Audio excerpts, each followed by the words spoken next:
The day my reality fractured began with rain against the windows and my husband's steady breathing beside me. I remember studying Lucas's face in the soft morning light, the sharp jawline I'd traced 1,000 times, the small scar above his right eyebrow from a childhood accident, the slight curl of his lips even in sleep. 7 years of marriage, and I still found myself cataloging his features, as if they might somehow change overnight. I had no idea how prophetic that fear would become. "You're staring again, Zoe," Lucas murmured without opening his eyes, a smile spreading across his face. He reached out, finding my hand in the tangle of sheets. "Just making sure you're real," I said, the words tumbling out as a joke. His eyes opened then, those familiar hazel irises catching the morning light. "Always," he promised, kissing my palm before sliding out of bed. I watched as he padded to the bathroom, his routine so familiar I could time it down to the second. 3 minutes for teeth brushing, 2 minutes to wash his face. Precisely 7 minutes in the shower. Lucas was nothing if not methodical. Our Manhattan apartment hummed with the comfortable rhythms we'd established. Me, making coffee while he showered. Him, laying out his tie selection while I dressed. The synchronicity of 2 lives merged into one choreographed dance. "Big presentation today?" I asked, handing him his travel mug at the door. Cream, no sugar, exactly how he'd taken it since our 3rd date. "Potential new clients from Singapore? Should wrap up by 4? He kissed my forehead, his cologne lingering in the air. "Dinner reservations at Mauro's. Don't forget." I nodded, though we both knew I wouldn't forget. Lucas handled the big picture things in our marriage. Investments, travel plans, social connections. I managed the details. Anniversaries, birthdays, the day-to-day maintenance of a shared life. It worked for us, this division of labor. "Love you," he called over his shoulder, already checking his watch. He never waited for my response. The door clicked shut, and I returned to the kitchen to finish my own coffee, scrolling through emails from the compliance firm where I'd worked for the past 9 years. Lucas often joked that my job, ensuring financial institutions followed regulatory protocols, made me overly suspicious. "You see patterns where none exist," he'd say with affectionate exasperation whenever I'd notice inconsistencies in movie plots or question the motives of strangers. Maybe that's why when my phone rang at 10:47 a.m., displaying my sister's name, something inside me immediately tensed. "Piper?" I answered, setting down my coffee mug. "Aren't you supposed to be in the air?" My sister, 4 years younger and infinitely more adventurous, had become a commercial pilot 3 years ago. She flew international routes for United, her schedule a complex web of time zones and countries I could never keep straight. "We're delayed on the tarmac," she said, her voice unnaturally quiet. "Zoe, I need to ask you something weird. Is Lucas home with you right now?" I laughed, glancing at the clock. "No, he left for work hours ago. Why?" The pause that followed stretched so long I checked to make sure the call hadn't dropped. "Piper? I'm staring at your husband in seat 3A, she finally said, each word deliberate and careful. "He's holding hands with another woman. They just ordered champagne." My lungs constricted. "That's impossible. Lucas is in Midtown. He has meetings all day." "Zoe." My sister's voice hardened with certainty. "It's him. Same scar above his eyebrow. Same Rolex you got him for your 5th anniversary. Same laugh. God, you know how distinctive his laugh is. He's sitting 10 feet from me." I sank into a kitchen chair, my mind racing through possibilities. A doppelganger? A mistake. My sister's exhaustion from too many overnight flights. "What flight are you on?" I demanded. "UA 890 to Paris." Her voice dropped to a whisper. "We're about to take off. I need to go." "Wait. I'll send photos once we're in the air," she promised. "I'm so sorry, Zoe." The line went dead, leaving me in a silence so profound I could hear the blood rushing in my ears. Lucas in Paris? With another woman? It wasn't possible. I'd just watched him leave for his Manhattan office. I'd just felt his lips against my forehead. Just smelled his cologne. With trembling fingers, I opened my laptop and searched for United Flight 890. Scheduled departure, 10:30 a.m. from JFK to Paris Charles de Gaulle. Current status, delayed, now departing at 11:05 a.m. I called Lucas's cell. It rang 4 times before connecting to voicemail. "Hey, it's Lucas. Leave a message and I'll get back to you." His voice, smooth and confident, made my stomach lurch. I hung up without speaking and immediately dialed his office. "Harrington Partners, how may I direct your call?" The receptionist's cheerful voice felt like an affront. This is Zoe Mitchell. I need to speak with my husband, Lucas Harrington. I'm sorry, Mrs. Harrington. Mr. Harrington is in meetings all day and can't be disturbed. Is he physically there? I pressed. I need visual confirmation that he's in the building. A hesitation. I haven't seen him personally this morning, but his calendar shows he's booked in the Meridian conference room until lunch. I thanked her and hung up, my heart hammering against my ribs. I paced our apartment, examining everything with new eyes. 7 years of marriage suddenly felt like a house of cards, ready to collapse with a single breath. My phone pinged with a text from Piper. We're taking off. We'll send pics when I can. Stay strong. I called Carmen, my closest friend since law school and now a financial crimes attorney. If anyone could help me make sense of this, it was her. I need you, I said when she answered. No preamble, no explanation.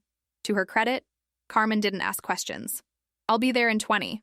I hung up and continued my frantic pacing, pulling out photo albums, checking bank statements on my phone, searching for any clue I might have missed, any indication that my husband was leading a double life. Our wedding photos showed Lucas beaming, his arm wrapped possessively around my waist. Vacation snapshots from Bali, the Amalfi Coast, Kyoto, all featured the same devoted husband. Our tax returns, joint, bank accounts, investment portfolios, everything appeared in perfect order. Yet my sister's voice echoed in my head. I'm staring at your husband in seat 3A. The apartment door buzzed, and I nearly jumped out of my skin. Carmen arriving faster than I expected. I buzzed her up without speaking into the intercom. When I opened the door, though, it wasn't Carmen standing there. It was Lucas. My husband, still in his morning suit, briefcase in hand, looking slightly harried but otherwise exactly as he had when he left that morning. Forgot the Singapore proposal, he explained, brushing past me to his home office. Realized halfway to the meeting. Sorry to rush in and out. I stood frozen, watching him rifle through papers on his desk. This was Lucas, my Lucas, in the flesh, not in Paris. Not with another woman. Here, in our apartment, cursing softly as he searched for his documents. Found it, he announced, sliding a folder into his briefcase. He paused, finally registering my expression. Zoe, you okay? You look like you've seen a ghost? Before I could respond, my phone pinged again. With shaking hands, I checked the screen. A photo from Piper. The image showed a man's profile, unmistakably Lucas, smiling at something off camera. The plane window visible beside him showed clouds and blue sky. They were airborne. I looked up from my phone to my husband, standing before me in our living room. Zoe? He repeated, concern etching his features. What's wrong? The apartment door buzzed again. This time, it had to be Carmen. My voice faltered. Nothing. I'm fine. Just caught off guard. Lucas kissed my cheek, his familiar scent enveloping me. I'll see you at dinner. Melrose, 7 o'clock. He was halfway to the door when it opened, and there, standing in our doorway, was Lucas again. Identical in every way. The same suit, the same jawline, the same scar above the right eyebrow. Two versions of my husband, mirror images, staring at each other in absolute shock. The room froze. Time stopped. Reality cracked wide open. And in that moment, I knew my life would never be the same again. What the hell is this? The Lucas by the door spoke first, his voice rising with each word. Who are you? The Lucas beside me, the one who'd been in our apartment for the past 5 minutes, took a step backward. His face, so familiar to me, remained eerily calm. I think you know exactly who I am, he said, his voice a perfect match for the other man's. The question is, who are you? My head swam as I looked between them. Identical, down to the smallest detail. The way they stood, the slight tilt of their heads, even the way their right hands curled into fists when threatened. One of these men was my husband of 7 years. The other was, what? Twin Lucas had never mentioned? Some elaborate prank? The door behind the second Lucas pushed open wider, and Carmen stepped in, her professional composure crumbling as she took in the scene. Holy shit, she whispered, her eyes darting between the two men. The first Lucas, the one who'd come back for his proposal, moved to stand beside me. Zoe, call security, now. The second Lucas scoffed. That's rich, coming from you. He turned to me, his eyes, Lucas's eyes, softening with what looked like genuine concern. Zoe, listen to me. I'm your husband. I don't know who this person is or what's happening, but you need to get away from him. My phone pinged again in my hand. Another message from Piper. I glanced down at the screen and saw a video thumbnail. With trembling fingers, I pressed play. The video showed the interior of a plane, focusing on the back of a man's head in first class. The camera moved slightly, capturing his profile. Lucas. Undeniably, Lucas, sipping champagne, his fingers intertwined with those of a young woman beside him. The timestamp on the video, 11:42 a.m., today's date. I looked up at the two men in my living room, both watching me intently. My sister is on a flight to Paris right now, I said, my voice surprisingly steady. She just sent me this. I held up the phone, showing the video to both of them. The Lucas beside me paled, while the one by the door remained perfectly still. So who, I continued, looking between them, is the real Lucas Harrington? Carmen stepped fully into the apartment, closing the door behind her. Let's all stay calm, she said, her attorney's voice taking over. Clearly, we have a situation that needs unraveling. The Lucas by the door, the second one to arrive, spoke directly to Carmen. I met you at Zoe's law school graduation. You wore a green dress and argued with the bartender about the proper way to make an old-fashioned. Carmen's eyes widened slightly. And I met your husband, David, at our housewarming party, he continued. He collects vintage vinyl and talked my ear off about some rare Miles Davis album. My friend nodded slowly, then turned to the other Lucas. And you? The first Lucas, still standing protectively close to me, hesitated. I don't have time for this. I have important clients waiting. The Singapore meeting, I said quietly. You mentioned it this morning. He nodded, vigorously. Exactly. This is clearly some kind of bizarre identity theft. We should call the police. Zoe, the second Lucas said softly. Ask him about the first time we met. I turned to the man beside me. How did we meet? At the Morgan Library fundraiser, he answered promptly. You were wearing a blue dress. My stomach dropped. Lucas and I had met at a coffee shop in Brooklyn. I'd, spilled my latte on his newspaper. There had never been a blue dress. Never a fundraiser. I took a careful step away from him. Who are you? His confidence faltered for just a moment before his features reset into an expression I recognized. Lucas's business face, the one he used when negotiating difficult deals. This is ridiculous, he said. I'm your husband. Then tell me, I challenged. What did you give me for our 5th anniversary? Jewelry, he said. A diamond necklace. I shook my head slowly. Lucas had given me a first edition copy of East of Eden, my favorite book, with a handwritten note inside the cover. I'd cried when I opened it. Get out of my apartment, I whispered. The man who wasn't Lucas didn't move. His eyes, so like my husband's and yet suddenly foreign, darted around the room as if calculating escape routes. Carmen pulled out her phone. I'm calling the police. No need for that, the imposter said quickly. His voice changed, the perfect Lucas impression slipping into something rougher, with a hint of a Queen's accent. Look, I can explain. Please do, said the real Lucas, or at least the one who knew about the coffee shop and the book. His voice tight with barely controlled fury. The imposter sighed, running a hand through his hair. Lucas's gesture practiced to perfection. My name is Noah Green. I'm an actor. He swallowed hard. I was hired to play a role. The room fell silent as his words hung in the air. Hired, I repeated. By whom?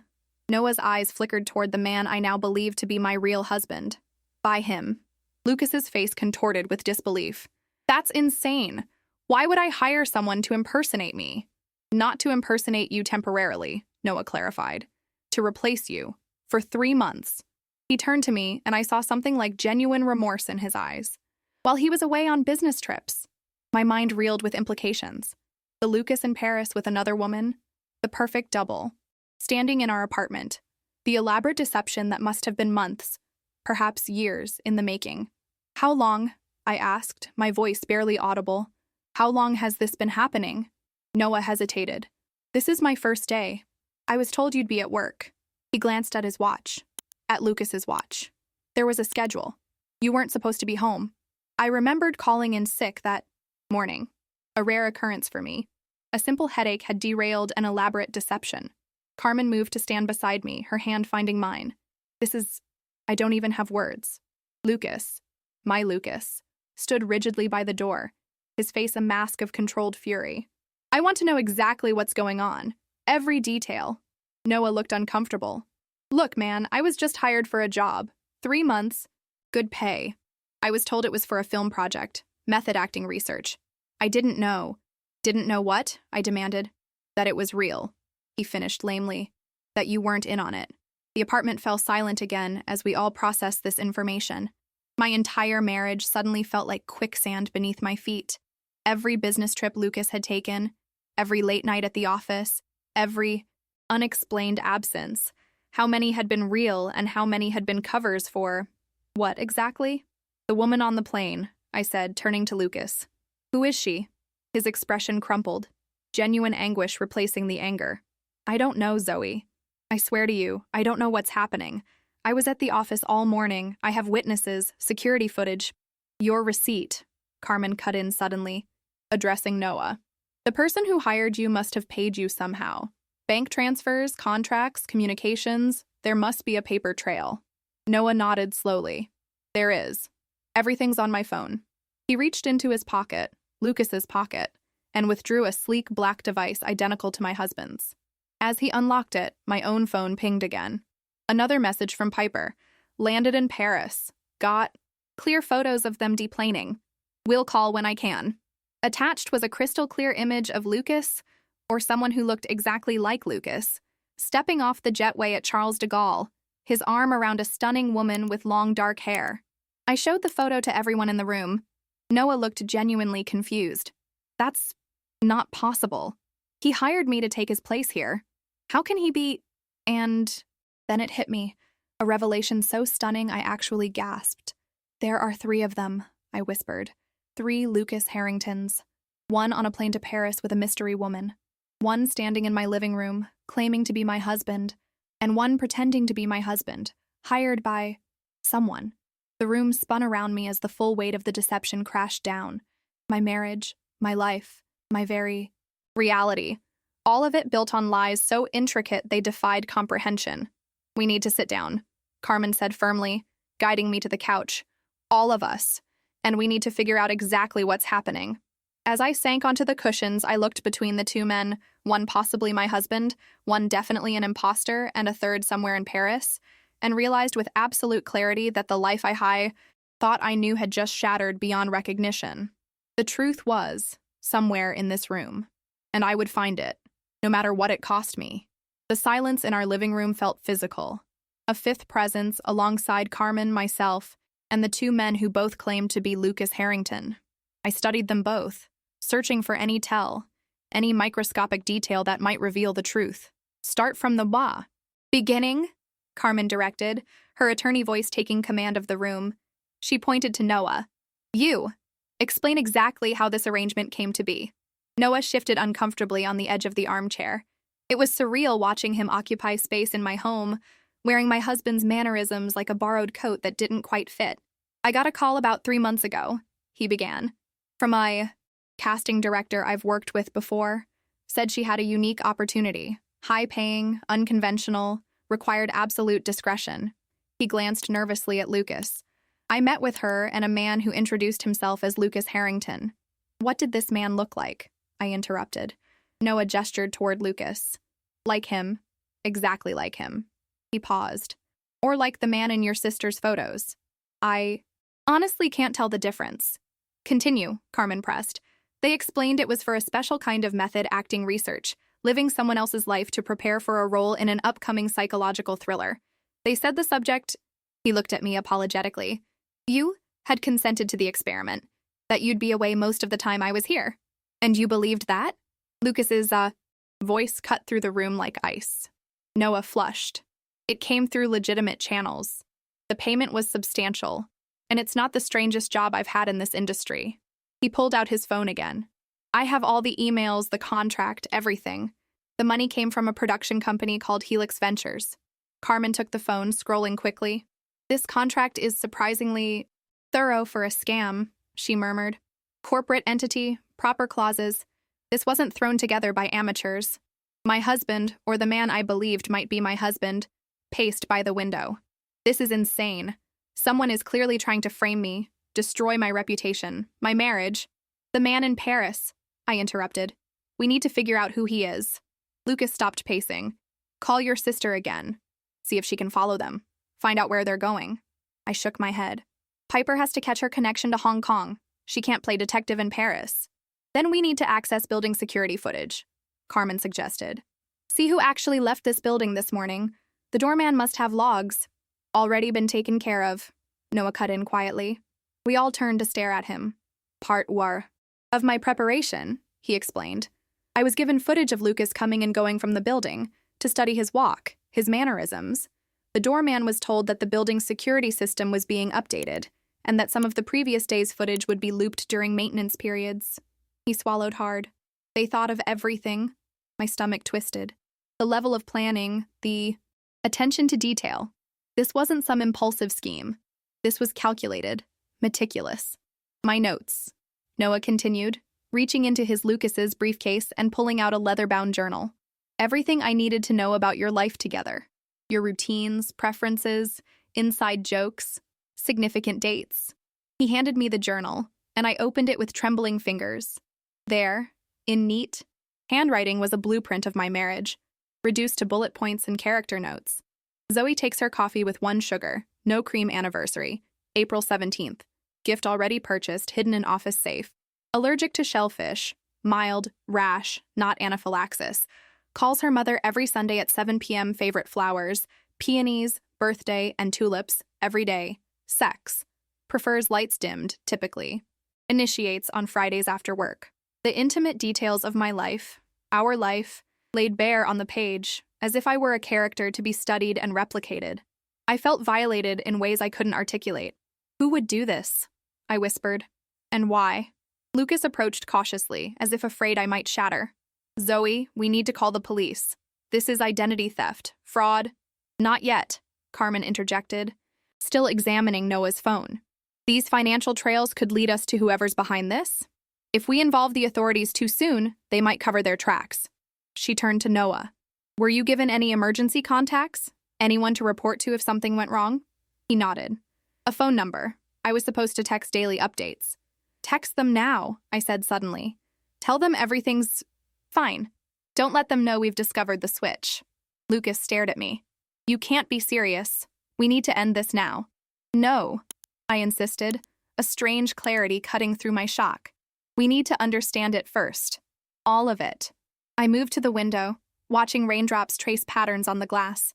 In the reflection, I could see both men, identical in appearance, yet somehow fundamentally different in ways I was only beginning to perceive. My sister sent photos of someone who looks exactly like you in Paris, I said, turning back to Lucas. Explain that. I can't, he admitted, frustration evident in his voice. It's not me, Zoe. I swear to you. I was at the office all morning. Prove it, I challenged. He pulled out his phone. Call anyone at the firm. Check my calendar. I had back-to-back meetings from 8 until I came home. As he scrolled through his contacts, Noah's phone pinged with a message. Carmen, still holding it, glanced at the screen and froze. What is it? I asked. She showed me the message from a contact labeled simply manager. All good? Subject still at work? Tell them yes, I instructed Noah. Act normal. As Noah typed a response, I turned back to Lucas, who was still frantically scrolling through his phone. Wait, I said, a thought striking me. The Singapore clients. If you were in meetings all morning, then the proposal you came back for. Lucas's expression shifted, almost imperceptibly. I had my assistant prepare it. I just needed to review it before the presentation. A chill ran down my spine. 7 years of marriage had taught me Lucas's tells. The slight tightening around his eyes when he wasn't being entirely truthful. The way his right hand flexed unconsciously. There is no Singapore meeting, is there? I asked quietly. The silence that followed was answer enough. Who are you? I whispered, taking a step back. Really? Carmen moved to stand beside me, her body language protective. Both of you. Empty your pockets. Now. Lucas, the one I'd begun to doubt, hesitated. This is ridiculous. I'm your husband, Zoe. Then prove it, Carmen countered. Show us your ID, your wallet, everything. With obvious reluctance, he reached into his pockets and placed the contents on our coffee table. Keys, wallet, phone, breath mints. All familiar, all things I'd seen Lucas carry every day. Noah did the same, producing an identical collection of items. I picked up both wallets and opened them side by side. Same driver's license, same credit cards, Same worn photograph of me tucked behind Lucas's gym membership card. Perfect duplicates. This doesn't make sense, I murmured, examining both sets of keys. How can you both have keys to our apartment? To our lake house in the Adirondacks? My phone rang, cutting through the tension. Piper. I need to take this, I said, moving toward the bedroom. Carmen, don't let either of them leave. In the privacy of our bedroom, a space that suddenly felt foreign, I answered, Piper, I'm living in a nightmare. It gets worse, my sister replied, her voice tight with tension. I followed them to their hotel, the Ritz. He checked in under the name Lucas. Harrington. My knees buckled and I sank onto the edge of the bed. How is this possible? There are 2 men in my living room right now, both claiming to be Lucas. What? Zoe, that's not... One is an actor named Noah. He admits he was hired to impersonate Lucas. The other insists he's the real Lucas. Piper's sharp intake of breath carried across the Atlantic. Jesus Christ, so there are 3 of them? Apparently. And I have no idea which one, if any, is my actual husband. My voice broke on the last word. Listen to me, Piper said urgently. The Lucas here in Paris. He's not alone. The woman he's with, she's pregnant, Zoe. Very pregnant. At least 7 months, I'd guess. The world tilted sideways. A pregnant woman, with someone who looked exactly like my husband, in Paris. I need to go, I whispered. I need to think. Zoe, wait. I hung up, pressing my palms against my eyes until lights danced behind my eyelids. 7 years of marriage. No major fights, no red flags, just the occasional business trip, the late nights at the office that I never questioned, because I trusted him implicitly. What else had I missed? I returned to the living room to find Carmen standing between the 2 men, her expression grim. What did Piper say? Lucas asked immediately. I looked between them, these identical strangers, and made a decision. The Lucas in Paris is with a pregnant woman, I said, watching their reactions carefully. Very pregnant. Noah's eyebrows shot up in genuine surprise. Lucas, however, went utterly still, his face draining of color. You know something? I accused, focusing on him. Tell me. Now. Zoe, he faltered, then straightened his shoulders. Yes, I know about her. My heart, already broken, somehow found a way to shatter further. Who is she? Lucas glanced at Noah, then back to me. Her name is Elodie, and it's not what you think. Really? I laughed, a broken sound. Because I think my husband has been living a double life, possibly with multiple imposters, and apparently has a child on the way with another woman. Please, Lucas, tell me how it's not what I think. He stepped toward me, but Carmen moved between us. Don't, she warned him. Just answer her question. Lucas ran a hand through his hair, his genuine nervous habit, not the practiced version Noah had displayed earlier. Elodie is my brother's wife. The room went silent. You don't have a brother, I said flatly. I do, Lucas insisted. His name is Liam. We're identical twins. Twins, I repeated, the word falling like a stone into the silence of our living room. You have an identical twin brother you never once mentioned in 7 years of marriage. Lucas's face twisted with what looked like genuine anguish. I couldn't tell you about him, Zoe. I promised I wouldn't. Why? I demanded. What possible reason could justify hiding something so fundamental about yourself? Because Liam is in witness protection, Lucas said quietly. Has been for almost a decade. Noah made a small, disbelieving sound. Man, that's either the truth or the most creative lie I've ever heard. Carmen held up her hand, silencing him. Continue, she instructed. Lucas. Liam testified against Vincent Marchetti 12 years ago, Lucas explained. The Philadelphia case? It was all over the news. I vaguely remembered the name. A notorious organized crime boss brought down by insider testimony. The witness had never been publicly identified. Liam was Marchetti's financial advisor, Lucas continued. When he discovered what was really happening with the money he was managing, he went to the FBI. His testimony put Marchetti away for life, but the organization swore revenge. The marshals gave him a new identity, relocated him to France. And the pregnant woman? I asked, still struggling to process this revelation. Elodie, his wife, they're expecting their first child. Lucas's expression softened slightly. My niece. I sank onto the couch, trying to reconcile this information with the reality I thought I knew. So the man on the plane to Paris is Liam, yes, my brother, not me. Noah leaned forward. Then who hired me? Lucas's face hardened again. That's what I'd like to know. Carmen had been unusually quiet, her attorney's mind clearly working through the implications. If what you're saying is true, then someone knows about your brother. Someone who wants to, what? Frame you for infidelity? Create chaos in your marriage? Why? The Marchetti family, Lucas said grimly. They never stopped looking for Liam. They must have finally traced him to France. And now they're trying to draw him out, using me, using us as bait. The explanation was so outlandish it almost circled back to plausible. Almost. Prove it, I challenged. Prove you have a twin brother in witness protection. Lucas hesitated. I'm not supposed to have any documentation, any evidence. That was part of the deal with the marshals. Convenient, Carmen muttered. But, Lucas continued, there's a birthmark on our left shoulder blade. It's shaped like Australia. Identical on both of us. It's how our mother used to tell us apart as babies, before our personalities diverged.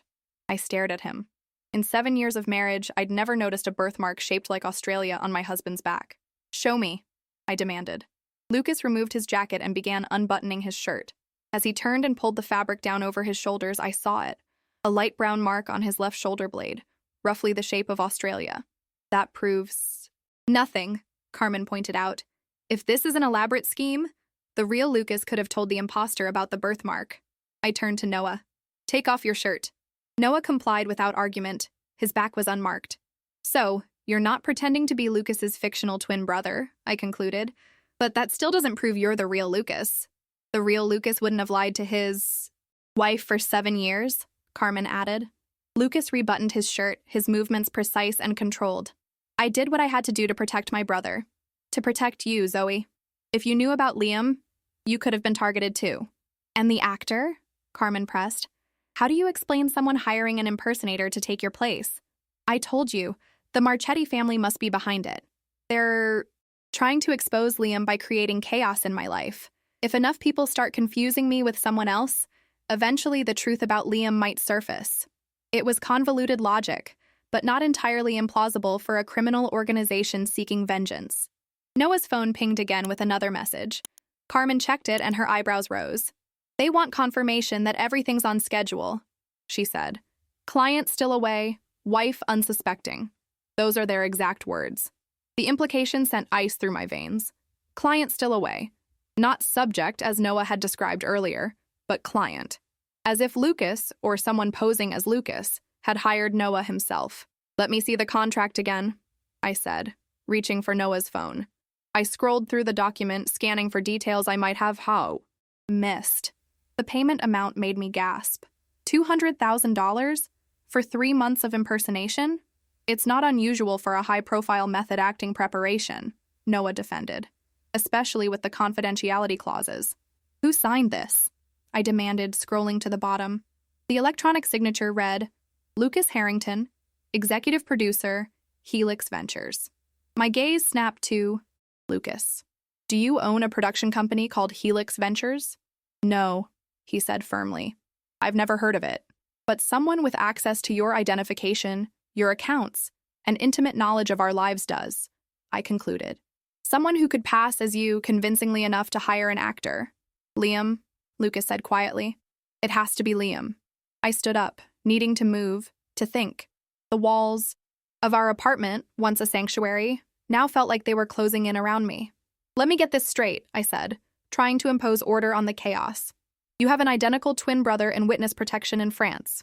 Someone, possibly your brother, hired an actor to impersonate you for 3 months, and you knew nothing about any of this. Lucas nodded, his expression earnest.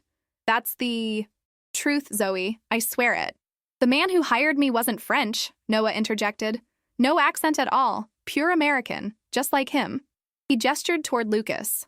Liam's been in France for years, but he's still American, Lucas countered. And he's a gifted mimic. Always was, even as kids. I ran my hands through my hair, frustration mounting. This is insane. All of it. Carmen had been examining Noah's phone more carefully. The money trail is our best lead. These payments came from somewhere. She looked up at me. I have contacts who can trace these transactions, discreetly. Financial forensics experts. I nodded gratefully. If anyone could untangle this web, it was Carmen. In the meantime, she continued. We need to secure this apartment, change the locks, set up surveillance. If, someone is trying to infiltrate your life, Zoe, they might not stop with one imposter. The thought sent a fresh wave of nausea through me. How many other aspects of my life might be under surveillance or manipulation? My mother, I said suddenly, remembering our weekly calls. I need to warn her. No, Lucas said sharply. If this is the Marchetti family, we can't risk alerting them that we're onto their scheme. We need to maintain normalcy while we investigate. Normalcy? I repeated incredulously. There are 2 men in my living room who look identical, and a third in Paris with a pregnant woman. What part of this is normal, Lucas? He flinched at my tone but pressed on. We need to be strategic. Carmen's right about tracing the money. And we need to contact Liam. Warn him that his cover might be compromised.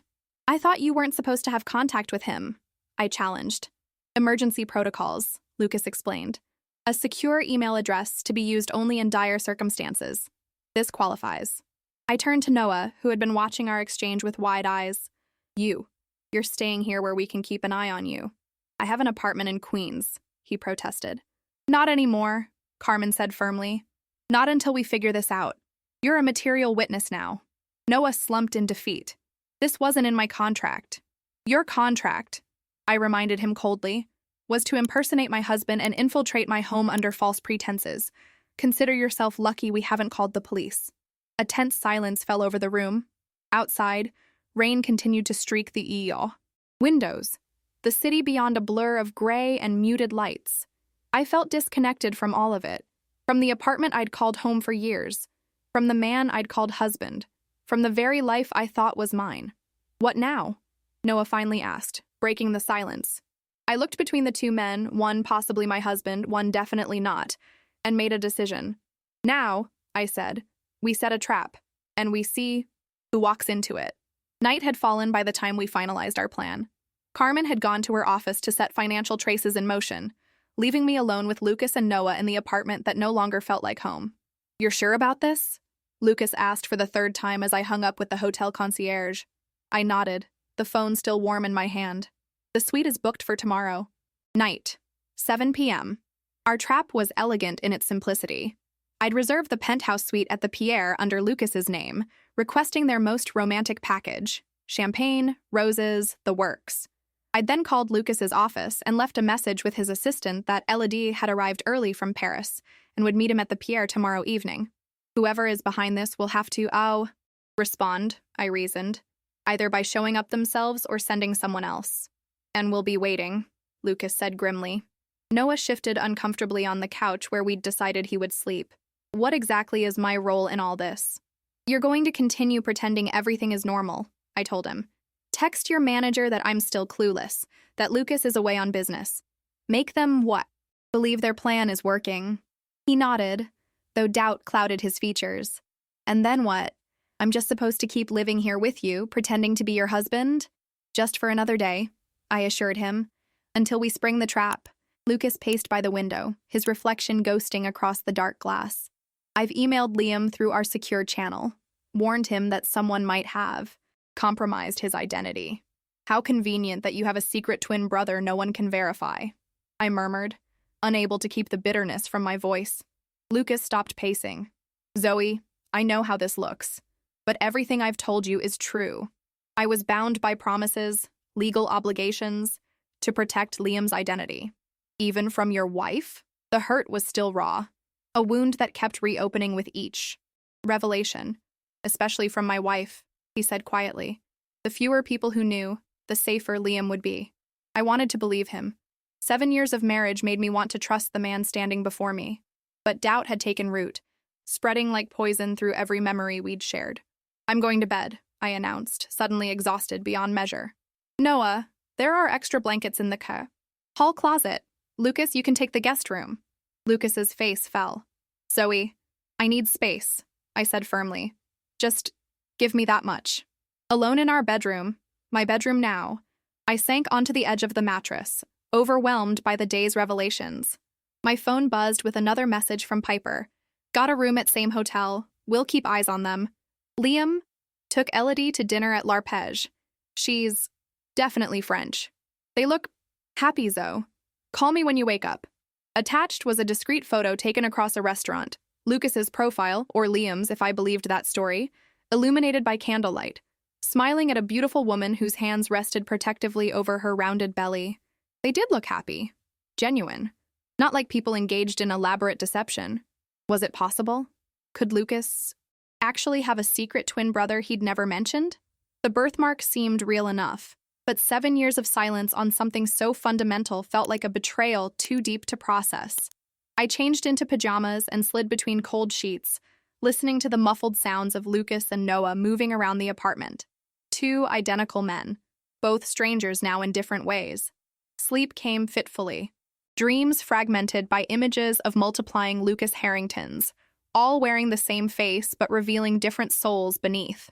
I woke shortly after dawn, my mind surprisingly clear despite the chaos. A decision had crystallized overnight. I would trust no one completely until I had proof. Not Lucas, not Carmen, not even my own instincts, which had failed to detect 7 years of deception. I showered and dressed, then found Noah alone in the kitchen, awkwardly brewing coffee in Lucas's robe.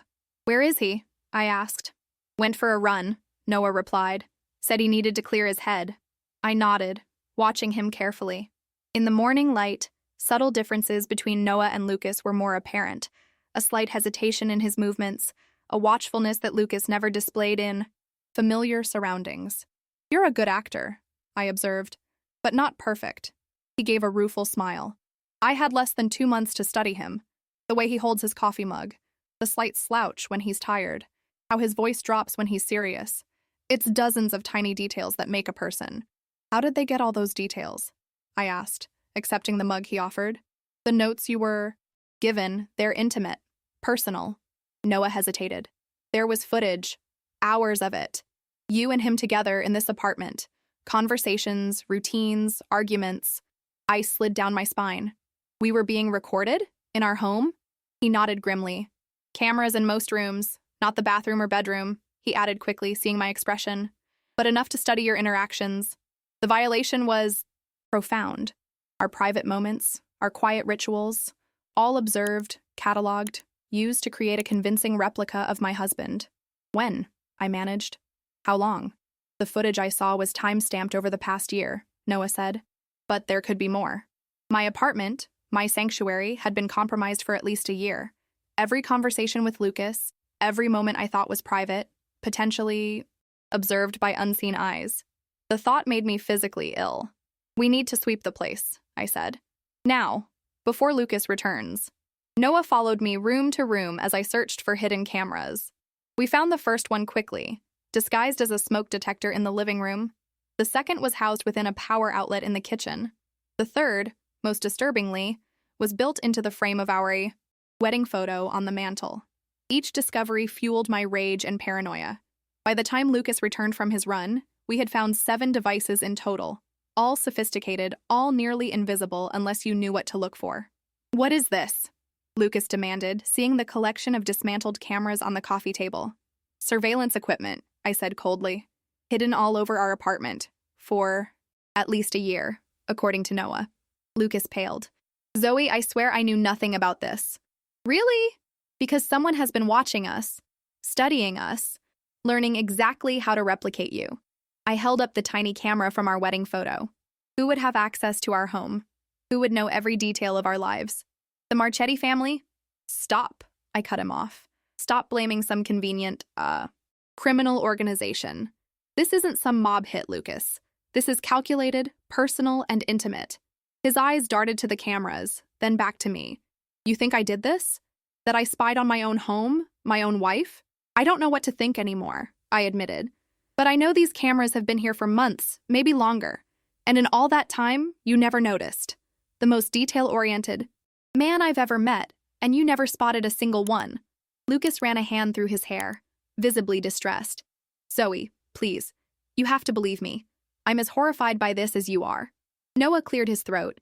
"The cameras are expensive, professional grade, not something an amateur could get easily." "Meaning?" I prompted. "Meaning whoever placed them has resources, connections. This wasn't some jealous spouse with spy gear from Amazon." Lucas seized on this. "Exactly. This level of surveillance points to an organization, not an individual. The Marchettis have the means. So do you, I interrupted. Or your firm, or your mysterious twin brother. The front door opened then, and Carmen strode in, her expression grim but triumphant. I've got something. We all turned to her expectantly. The payment to Noah came from a shell company registered in the Cayman Islands, she explained. Helix Ventures exists on paper only, but I traced the money backward. It originated from an account at First Maritime Bank in Geneva. Switzerland? I asked. What does that tell us? The account holder, Carmen continued, is a corporation called Harrington Global Investments. Ring any bells? Lucas? Lucas's face went blank with shock. That's not possible. I closed that account years ago. What account? I demanded. What is Harrington Global Investments? He swallowed hard. It was a holding company I set up after college, for investments, mostly tech startups. But I dissolved it when we got married. Apparently not, Carmen countered, because someone is still using it, to move significant sums of money, including $200,000 to our friend Noah here. The pieces were aligning, but into a picture I couldn't fully comprehend. Someone with access to Lucas's old financial structures, intimate knowledge of our lives, and the resources to orchestrate an elaborate deception. There's more, Carmen added. I had my contact at the bank send over the signature card for the most recent transactions. She pulled a folder from her bag and withdrew a document, placing it on the coffee table. The signature at the bottom, authorizing a transfer of funds to Helix Ventures, was unmistakably Lucas's. Yet it wasn't quite right. The loop of the L was slightly tighter, the crossbar of the H a fraction lower than Lucas typically wrote it. That's not my signature, Lucas said immediately. It's close, but it would fool most people, Carmen finished, including bank officials who don't see your signature regularly. A twin. An identical twin who'd grown up practicing his brother's handwriting, who knew every detail of his life, who had access to his financial past. Liam, I whispered, the truth crystallizing. It's not the Marchetti family. Behind this, it's your brother. The revelation hung in the air between us, reconfiguring everything I thought I knew. If Liam existed, if Lucas was telling the truth about his twin, then we were dealing with something far more personal than criminal vengeance. Why would your brother do this? I asked Lucas, whose face had gone ashen. Why infiltrate our home, hire an actor to impersonate you, monitor our every move? Lucas shook his head slowly. It doesn't make sense. Liam and we've always been close. Even with the restrictions of witness protection, we've maintained contact. He wouldn't betray me like this. Unless he had to, Noah suggested, drawing all eyes to him. What if he's being coerced? What if the Marchetti family found him, and this is their way of forcing him to, help them get to you? It was plausible, but something still didn't add up. The woman with him in Paris, I said. Elodie. She's genuinely pregnant. They looked happy together, not like people under duress. Carmen had been examining the surveillance cameras we'd collected. These are government grade, she observed. Not something you pick up at a spy shop. Either your brother has serious connections or he never left witness protection. Lucas finished quietly. We all turned to look at him. What if Liam isn't running from the program? Lucas continued, the idea clearly forming as he spoke. What if he's still working with them? What if this whole thing is some kind of operation? An operation targeting you? I asked skeptically. Why would the U.S. Marshals care about a New York investment manager? Lucas paced the room, energy radiating from him. Not targeting me specifically, targeting someone connected to me, a client maybe, or someone at the firm. It seemed far-fetched, but no more so than anything else we'd encountered in the past 24 hours. We need more information, Carmen decided. Noah, when is your next scheduled contact with your manager? Noah checked his phone. I'm supposed to send a text update this evening, and there's a video call scheduled for tomorrow morning, a check-in to make sure the impersonation is going smoothly. Perfect, I said. We'll be listening in. Maybe we can identify who's on the other end. Lucas had gone quiet, staring at the collection of surveillance cameras. All this time, he murmured, our lives on display. Every conversation, every argument. He looked up at me, anguish evident in his eyes. Zoe, I swear I didn't know. I wanted to believe him. Some part of me, the part that had fallen in love with him 7 years ago, desperately wanted to trust that he was as much a victim in this as I was. but the evidence kept mounting, and with it, my doubts. The trap is still on for tonight, I said, steering us back to the plan. 7 p.m. at the Pierre. If Liam is behind this, he'll either show up himself or send someone. And if it is the marshals? Lucas asked. If this is some kind of official operation? Then we'll find that out too, I replied firmly. One way or another, I'm getting answers. Carmen nodded approvingly. I'll have a private security team in place. 3 operatives, discreet, experienced, and very good at what they do. I know the layout of the Pierre, Noah offered. I had a commercial shoot there last year. I can diagram the exits, security camera positions, staff areas. Good, Carmen said.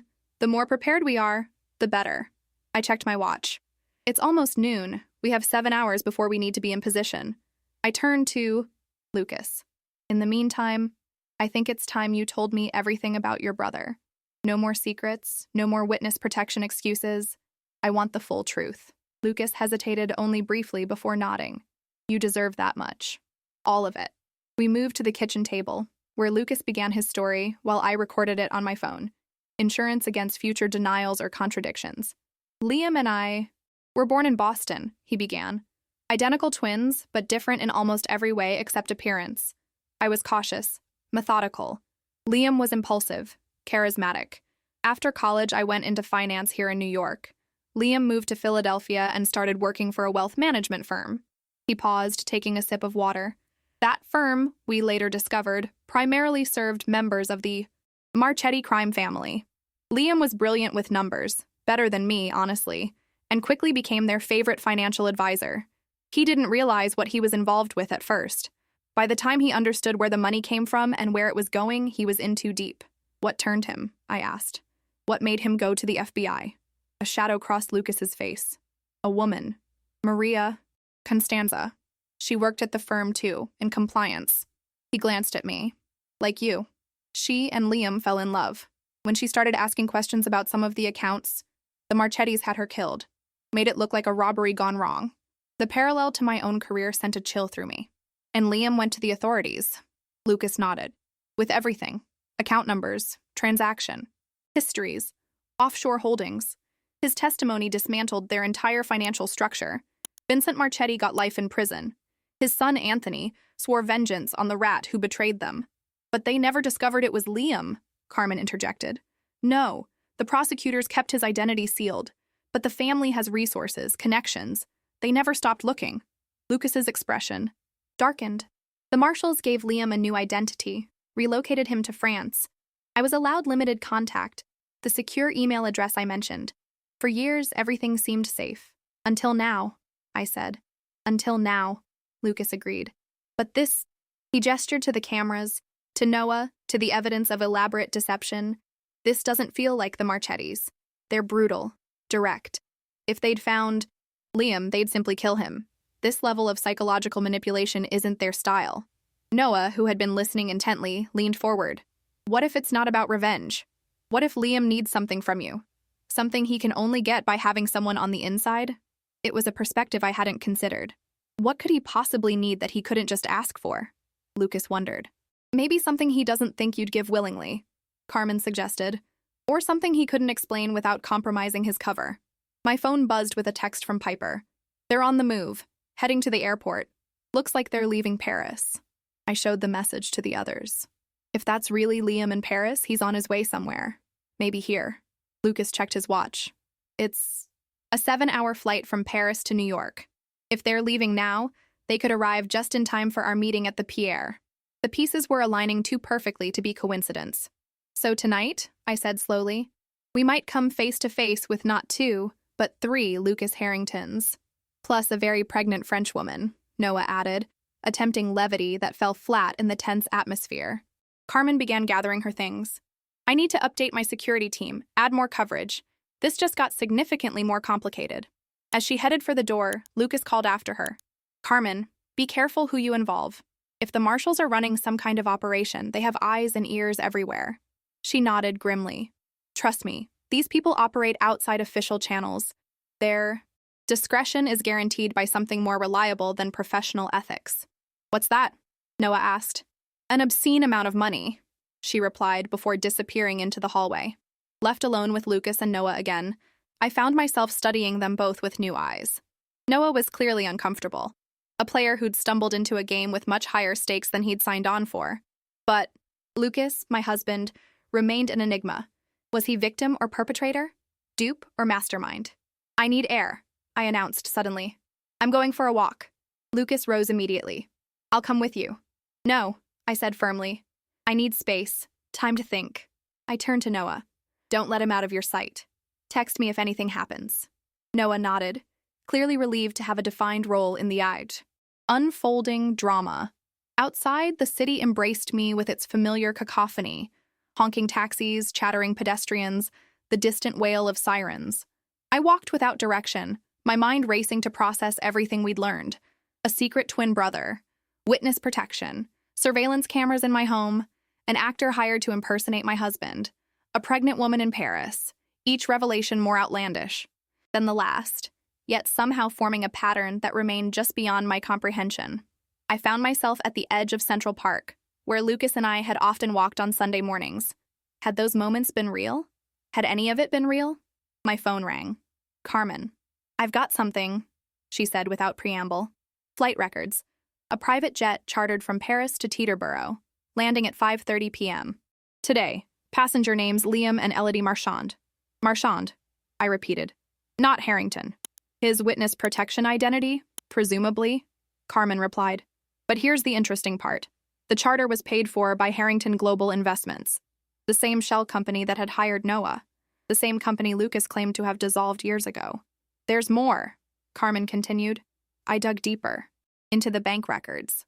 Over the past year, there have been regular transfers from that same Geneva account to a private medical facility in Paris specializing in fertility treatments. My breath caught. The pregnant woman. Exactly.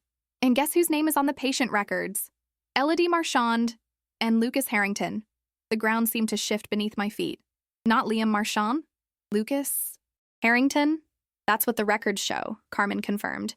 Which either means either Liam is using Lucas's identity for medical treatments, I interrupted, or Lucas has been living a double life in Paris with a pregnant wife while married to me in New York. "Zoe," Carmen said gently, "there's one more thing. I found a marriage certificate. Lucas Harrington and Elodie Beaumont wed in a civil ceremony in Paris 18 months ago." The world around me blurred as the full weight of betrayal crashed down. Not a twin brother, not witness protection, just the oldest, most mundane deception of all. A man with 2 wives, 2 lives, worlds apart. "Zoe, are you still there?" I steadied myself against a park bench. "I'll meet you at the Pierre at 6, I managed. "I need to end this. Tonight." The Pierre Hotel stood like a sentinel on Fifth Avenue, its elegant facade unchanged since 1930. As I crossed the marble lobby at 6:15 p.m., I felt oddly calm, my earlier devastation hardening into resolve. I'd spent the afternoon alone, walking Central Park's winding paths as Carmen's revelation echoed in my mind. A second marriage, a child on the way, a life being lived in parallel to our own. Carmen was waiting in a discreet corner of the lobby bar, dressed in a sharp charcoal suit that made her look every inch the high-powered attorney she was. "Security team is in place," she said quietly, as I sat beside her. 3 operatives positioned at key points. Whatever happens, we're covered. I nodded, scanning the opulent surroundings. "Any sign of our guests?" "The flight from Paris landed 20 minutes ago. If they're coming directly here, they should arrive within the hour." Carmen studied my face. "How are you holding up?" "I'm focused," I replied, which wasn't quite an answer but was the only truth I could offer. "Where's Noah?" "Already upstairs in the suite. He'll text when Lucas arrives." She paused. "Are you sure about this approach? Confronting all of them at tier once could be volatile." "I need to see them together," I said firmly. 3 identical men in one room. No more hiding, no more deception. I want the truth, all of it, and I want everyone to witness it. Carmen nodded, respecting my decision even if she didn't fully agree with it. My phone buzzed with a text from Noah. "Lucas just arrived. Coming up now." "It's starting," I murmured, rising from my seat. Carmen followed, her hand briefly touching my shoulder in silent support. We took the elevator to the penthouse level, where one of Carmen's security operatives, a stern-faced woman in hotel staff uniform, nodded subtly as we passed. The suite door was slightly ajar, voices drifting from within. I paused, gathering my courage, then pushed the door open fully. Lucas, my Lucas, or the man I believed was my husband, stood by the window, tension evident in every line of his body. Noah hovered uncomfortably near the bar, looking relieved at our arrival. "Zoe," Lucas began, stepping toward me. "We need to talk before your brother arrives?" I finished coldly. "Or should I say before your other wife arrives?" His face paled. "What are you talking about?" "Carmen found the marriage certificate, Lucas. You and Elodie Beaumont. Paris. 18 months ago." Each word felt like a stone dropping between us. No twin brother, no witness protection, just bigamy and lies. Lucas shook his head vehemently. "That's not possible. I've never married anyone but you, Zoe. I've never even been to Paris except on our honeymoon." "Stop lying," I snapped. "It's over. The flight. Records, the fertility clinic payments, all traced back to your accounts." "Accounts I haven't used in years," he insisted. "Zoe, please, this proves what I've been saying all along. Liam has been using my identity, living as me in France." Before I could respond, a subtle knock at the door silenced us all. Carmen nodded to Noah, who moved to answer it. Time seemed to slow as the door swung open, revealing a man identical to Lucas in every detail. Same height, same features, same alert hazel eyes that widened in shock as they registered the room's occupants. Behind him stood a beautiful woman with olive skin and dark hair, her hand protectively cradling her pregnant belly. "Lucas!" she gasped in French-accented English, looking between the identical men in confusion. Noah, standing beside, the door, made a small sound of disbelief. "Holy shit, there really are 3 of you." For indeed, the newcomer was a perfect match for both Lucas and Noah as Lucas. 3 identical faces, 3 identical bodies, all frozen in a tableau of mutual shock. "Liam," my Lucas said quietly, breaking the silence. "It's been a long time." The man in the doorway, Liam, recovered his composure quickly, his expression hardening. "Lucas, this isn't how I planned for us to reconnect." Elodie clutched his arm, her eyes darting between the men. "What is happening? Who are these people?" "That's what we're all here to find out," I said, stepping forward. "I'm Zoe Mitchell, Lucas's wife." I paused meaningfully. "His wife in New York." Understanding dawned in her beautiful features, followed quickly by confusion. "But Lucas is my husband." She turned to Liam. "Explain this. Now." Liam guided her to a chair, his movements gentle despite the tension crackling through the room. "It's complicated, my love." "Then uncomplicate it," Carmen demanded, pulling out her phone. "Before I call the authorities and have you all arrested for fraud, identity theft, and illegal surveillance." Liam's eyes flicked to Noah. "I see you've met my actor friend." Noah raised his hands defensively. "I was just doing the job I was hired for. I had no idea what was really going on." "No one did," Liam acknowledged. "That was the point." "Start talking," I instructed, my patience evaporating. "From the beginning. The real story this time." Liam straightened, meeting my gaze directly. "The beginning, then?" "Yes, I'm Lucas's twin brother. Yes, I was in witness protection after testifying against the Marchetti family. Everything Lucas told you about that was true." Lucas nodded, a small vindication in the sea of lies.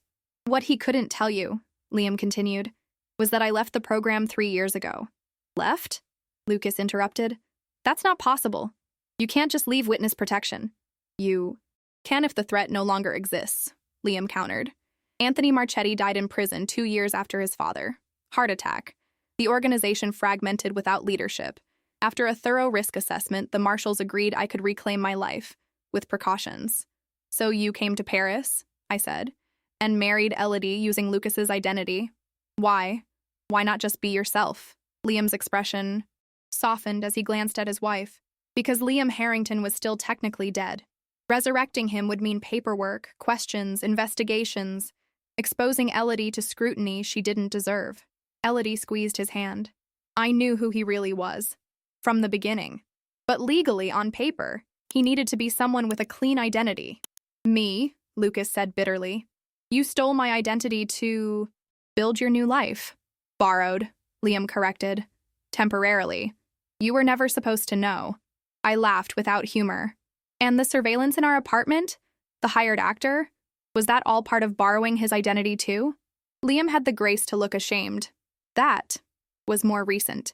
A necessity that emerged after Elodie's pregnancy." I still don't understand, Carmen said, her attorney's mind clearly cataloging every contradiction. Why go to such elaborate lengths? Why not just ask Lucas for help? Because of the baby, Elodie said quietly, her hand still resting on her belly. Our daughter. Liam nodded. When Elodie became pregnant, we faced a critical problem. In France, I am Lucas Harrington. The baby would be registered as Lucas Harrington's child. But what if, someday, she needed medical records from her father? What if there was a paternity test? An inheritance issue? Any official inquiry would reveal that the real Lucas Harrington was married to someone else, living in New York. So you decided to replace me, Lucas concluded, the pieces finally falling into place. Have an actor take my place here while you… What? Planned to permanently steal my… identity? Not steal, Liam insisted. Merge. Create a paper trail showing you'd relocated to France, transferred your business interests, started a new chapter. The surveillance was to ensure the actor's portrayal was flawless. No one could suspect the switch during the transition period. The cold calculation of it stunned me. And what about me? Where did I fit into this plan? Liam had the decency to look uncomfortable. We hoped you'd eventually move on. The actor was instructed to become gradually more distant, create natural relationship friction. After a few months, he would suggest a separation. Divorce would follow. You were erasing me, I whispered, the full scope of the betrayal washing over me. Systematically removing me from Lucas's life so you could have it for yourself. For our daughter, Elodie interjected, her voice tight with emotion. So she would have a legal father, a clear identity. At the expense of my life, I countered. My marriage. The room fell silent as the weight of Liam's machinations settled over us all. Lucas stood rigid by the window, his expression a complex mixture of betrayal and disbelief as he stared at the brother who had plotted to steal his existence. There's one thing I still don't understand, Carmen said, breaking the tense silence. Who is the man on the plane to Paris that Zoe's sister saw yesterday? If you're both here, Noah cleared his throat nervously. That would be, Colin. All eyes turned to him. Colin? Lucas repeated. Another actor, Noah explained. My understudy, basically, in case I got sick or couldn't continue for some reason. He was flying to Paris to study Liam directly, get a better sense of the mannerisms. The absurdity of it, a fourth Lucas Harrington circulating in the world, might have been comical under different circumstances. This ends now, I said, my voice steady with newfound resolve. All of it. The deception, the surveillance, the identity theft. It ends tonight. Liam started to speak, but I held up my hand, silencing him. I'm not finished, I continued. You've orchestrated an elaborate scheme to steal your brother's life, to erase mine, all to create a clean slate for your child. But there's something you overlooked. What's that? Liam asked quietly. I met his gaze directly. The truth always finds its way to the surface. Always. And now it has. Dawn broke over Manhattan as I sat alone in Central Park, watching early joggers trace familiar paths while dog walkers strolled lazily behind their charges. 24 hours had passed since the confrontation at the Pierre, and the world had reformed itself into something I was still learning to recognize. My phone vibrated with a text from Carmen. Court order secured. All accounts frozen. Meeting with federal prosecutor at 11 Sows. You still want to be there? I typed back a simple yes before pocketing the phone. Legal proceedings were only beginning. Identity theft, fraud, illegal surveillance, conspiracy. Liam faced years in prison, his elaborate scheme collapsing like a house of cards. The irony didn't escape me. After escaping the Marchetti family's vengeance, he would lose his freedom anyway, undone by his own deception. Lucas had spent the night at a hotel, respecting my need for space. Our marriage hung in a fragile balance, not destroyed by infidelity as I'd first feared, but damaged by years of secrets. He hadn't cheated, hadn't created a second family in Paris, but he'd hidden the existence of his twin brother for our entire relationship. Trust, once broken, couldn't be repaired overnight. Thought I might find you here. I looked up to see Piper approaching, jet lag evident in the shadows beneath her eyes. She'd flown back from Paris overnight after everything unfolded. Hey, I said softly as she sat beside me. Thanks for coming. Are you kidding? My big sister discovers her husband has an evil twin who's trying to steal his life? I'm not missing the aftermath. She bumped her shoulder against mine gently. How are you holding up? I considered the question, searching for an honest answer. I'm recalibrating. Everything I thought I knew about my life has shifted. But not destroyed, Piper pointed out. Lucas wasn't cheating. He wasn't living a double life. He was protecting his brother. By lying to me for 7 years, I reminded her. By keeping me in the dark about something fundamental. True, she acknowledged. But intent matters, though. He wasn't being malicious. Misguided, sure, but not malicious. We sat in companionable silence, watching a squirrel dart across the path. What about Elodie? Piper finally asked. She seemed genuinely blindsided by the whole thing. She was, I confirmed. Liam told her I knew about their arrangement, that Lucas and I had an understanding. She thought I was a willing participant in the identity sharing.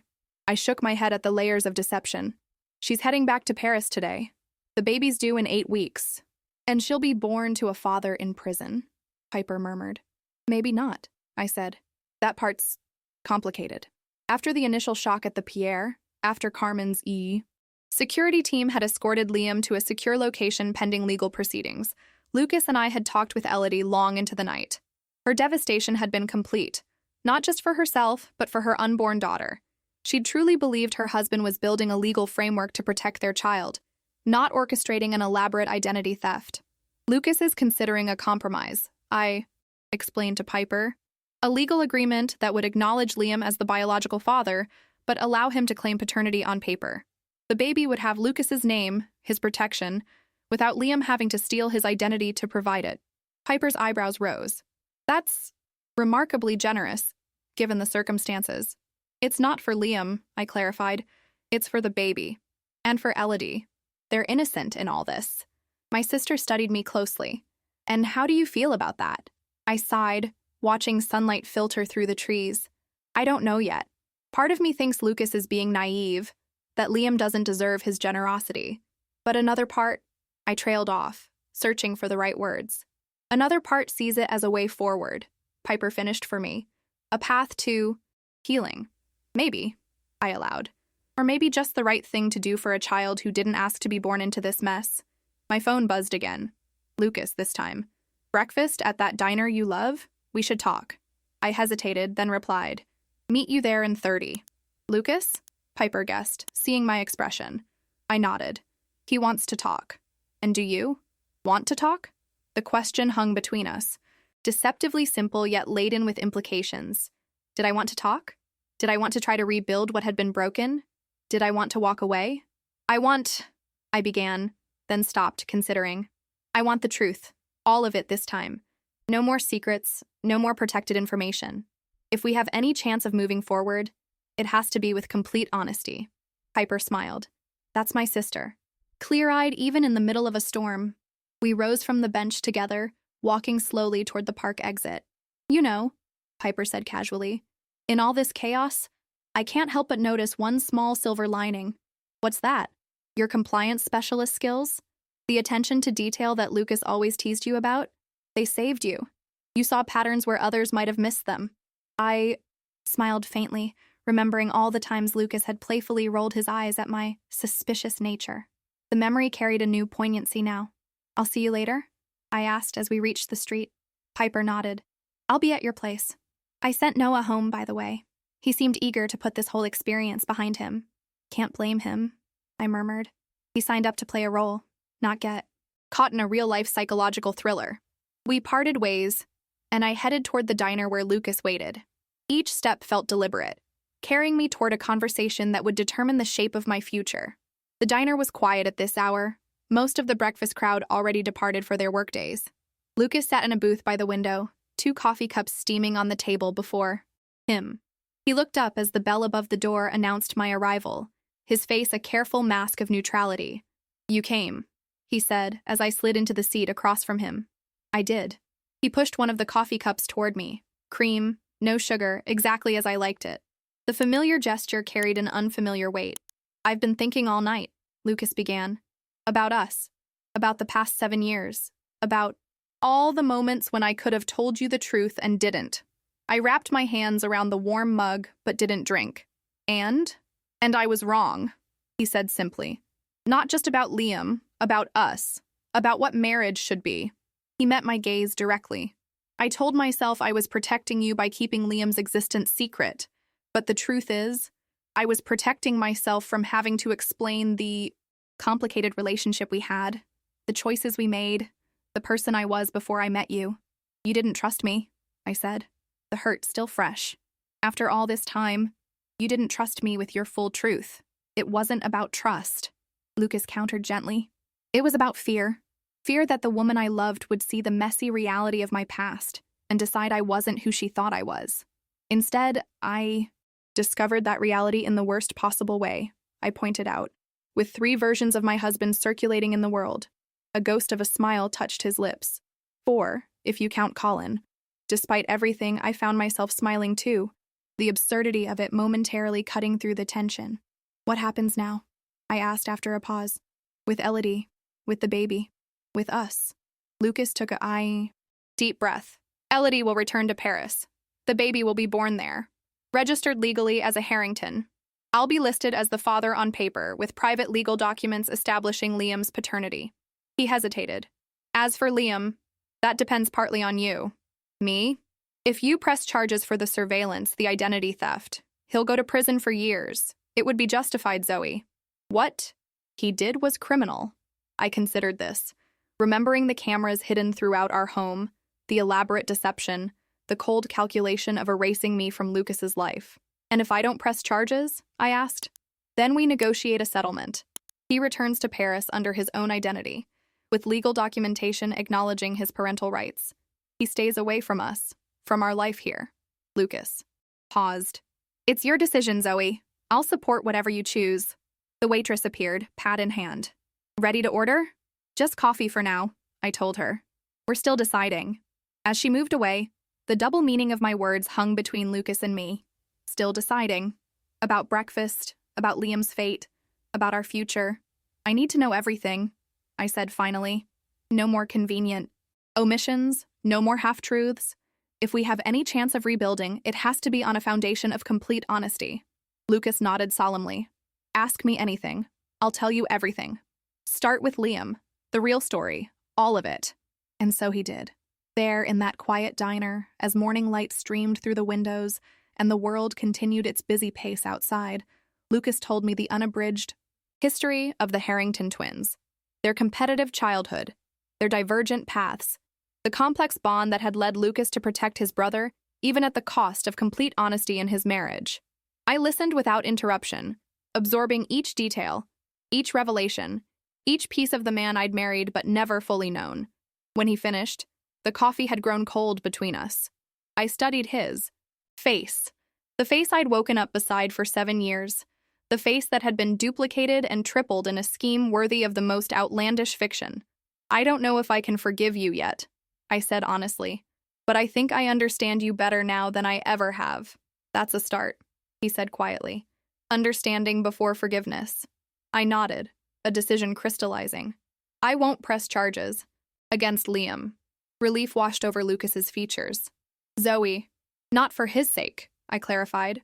For the baby's, and for Elodie's. They deserve a chance at a normal life. I paused. But there will be legal agreements. Binding ones.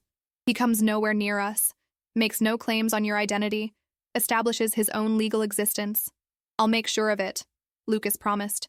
As for us, I took a deep breath. That's a longer conversation. One I'm not ready to have today. Disappointment flickered in his eyes, but he nodded in acceptance. I understand. However long it takes, Zoe. I'll wait. The waitress returned, pad expectantly poised. Decided yet? I looked at Lucas across the table. My husband, a stranger. A man I was seeing clearly, perhaps for the first time. Yes, I said, making a choice that felt like the first step on a very long road. I think we're ready now. 6 months later, I stood in a small park in Paris, watching autumn leaves drift lazily to the ground. Beside me, Lucas adjusted his scarf against the chill. Are you sure about this? He asked, not for the first time that day. I nodded, my gaze fixed on the young woman approaching across the lawn, pushing a stroller before her. Yes, it's time. Elodie spotted us and raised a hand in greeting, her smile tentative but genuine. As she drew closer, I could see the infant bundled in the stroller. Dark hair, Lucas's hazel eyes, chubby cheeks flushed with cold. Zoe, Lucas, Elodie said, stopping before us. Thank you for coming. How is she? Lucas asked, peering at his niece with undisguised wonder. Sophie is perfect, Elodie replied, pride evident in her voice. Growing so fast. She hesitated, then asked the question that clearly weighed on her mind. And Liam, have you heard anything? The legal proceedings had concluded 3 months earlier. Liam had accepted a plea deal. No prison time, but permanent legal restrictions, mandatory therapy, and a substantial financial settlement that would ensure Sophie's future. He's in Switzerland, Lucas answered. Starting over, he says. Building a legitimate identity, finally. Elodie nodded, accepting this information with remarkable grace. The betrayal she'd suffered mirrored my own in many ways, yet she'd moved forward with quiet dignity, focused on creating stability for her daughter. Would you like to hold her? She offered, gesturing to Sophie. I stepped forward, carefully lifting the baby into my arms. Sophie studied my face with solemn curiosity, her tiny features an uncanny blend of Lucas and Elodie. Hello, Sophie, I said softly. I'm your Aunt Zoe. The title felt strange on my tongue. Aunt Zoe, yet somehow right. 6 months of therapy, of painful conversations, of rebuilding trust brick by brick had brought Lucas and me to this place. Not fully healed, perhaps, but healing. Moving forward together, one careful step at a time. Lucas's arm slipped around my waist as he gazed down at his niece. She has your eyes, he told his brother's ex-wife. Thankfully, Elodie laughed, the sound bright in the crisp air. But the Harrington's stubborn chin. Poor girl. We walked together through the park, 3 adults united by circumstances none of us could have imagined a year earlier. Our conversation was careful but not strained, finding its way toward a new kind of normalcy. As Lucas and Elodie discussed Sophie's upcoming vaccinations, I found myself reflecting on the strange journey that had brought us here. The day my reality had fractured, the painful revelations that followed, the slow, painstaking work of rebuilding something true from the wreckage of deception. I thought of what I'd told Liam that night at the Pierre. The truth always finds its way to the surface. Always. And it had. Painful, complicated, messy truth that had shattered illusions, but ultimately cleared the way for something more authentic to grow in their place. When Lucas took my hand as we walked, I didn't pull away. The simple gesture, once automatic, now deliberate, felt like its own kind of truth. Not perfect, not unblemished, but real. Chosen with open eyes and full knowledge of all it entailed. Some lies destroy beyond repair. Others, once exposed to light, create space for a deeper honesty than what existed before. Lucas and I were finding our way into that space, day by day, truth by truth. Ready to head back? Lucas asked as Sophie began to fuss in Elodie's arms. I nodded, taking one last look at the peaceful park, at the woman and child who had unwittingly changed the course of our lives. Yes, I said. I'm ready. And I was. Ready to continue the journey forward, to embrace the complicated reality of loving an imperfect man, to build a life founded on truth, rather than comfortable fiction. The path ahead wouldn't be easy. Trust, once broken, never mends without showing its scars. But as we made our way back through the streets of Paris, the city where one version of Lucas had lived while another shared my bed in New York, I felt something I hadn't expected to feel again. Hope, quiet but persistent, the kind that grows not from blind faith but from eyes wide open choice. When someone tries to write your life as a performance, the only response is to reclaim your own story, to step off the stage, take up the pen, and write your truth, messy, complicated, and entirely your own. That's what I was doing, one word at a time, reclaiming my story, our story. And this time, every page would bear the indelible mark of truth.